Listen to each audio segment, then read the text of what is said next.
We have an analyst at UBS who says tax cuts are not baked into the market yet.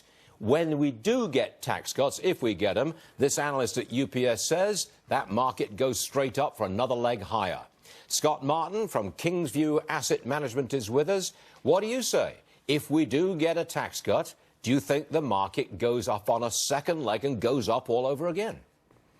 I agree that it does, Stuart. I think you see a lot of things happen with the tax cut. Obviously, you get more money in the consumer's pockets, more money in a businessman or businesswoman's pocket, which means that you'll see more spending, you'll see more efficient use of capital. But what's interesting to me, though, too, Stuart, if this isn't baked into the market yet, though, I will tell you it's a little scary, though, when you see some, say, stepping back on the tax cut proposal, as we've seen with the Senate bill, let's say, and the market, the S&P, pull back 5-10 points as a reaction to that. Tells me, though, that some of this is already baked in. So if we see these cuts, if we see what Trump has proposed come true, I think you're going to see the market get a nice boost. Well, but I think we've already seen some of that boost already. I understand where you're coming from, but Keith Parker, this is the UBS analyst, he's looking almost entirely at the 20% top tax rate for corporations.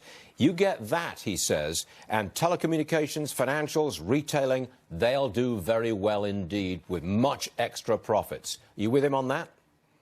I am, and capital is going to go where it's best treated, and I always believe that capital is going to do its best when it's in the hands of that businessman or businesswoman. And so you mentioned some of the sectors that he highlights that are going to perform well. I agree with him 100%. And don't forget, too, the trillions of dollars that's sitting overseas waiting to come back to the United States via repatriation and be back in stock dividends, stock buybacks, and other, say, capital expenditures that companies want to have here. On the same issue, Scott, Mark Cuban says tax rates have no impact on corporate investment. Now, what do you say to that? It's kind of wild. You know, he talks about the main driver in his investment philosophy as a corporation is competition, which I believe is right. You know, I think when you get competitive with other people in your industry, yes, that does drive your spending. It drives your R&D, but I think he's losing sight of the fact that small businesses in this country, so not these big S&P 500 companies, the small business people here are the ones, Stuart, that are creating most of the economic growth and most of the hiring going forward. So a small business that sees a tax cut that's a relief from this high tax rate that we've had for so many years here in the States, that tax cut is going to be very helpful for businesses as far as growth. I got to talk about Walmart. Surging sales.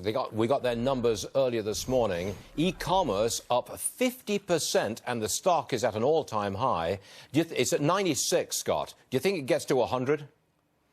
Yeah, Stuart, I bet you it's at 100 by the end of the year. And I'll tell you what's funny. You know, John Layfield's been on this show with us a few times talking about how much he likes Walmart, and I'll give kudos to him because I didn't really believe it, you know, and it's actually turning out that the world is big enough for Walmart and Amazon. The problem is the world is big enough for Walmart and Amazon, as we've seen from Best Buy and Target, not a lot of others. So I think those two can coexist together. I'm looking at taking a position in Walmart. I haven't yet. We own Amazon. We're happy with it. But Walmart looks like a decent buy here. You're happy with Amazon? Oh, you are most certainly very happy with Amazon. Understatement of the day, I guess. Yes, sir. The century, I think. Scott Martin, thanks for joining us. Appreciate it. Thank you, sir.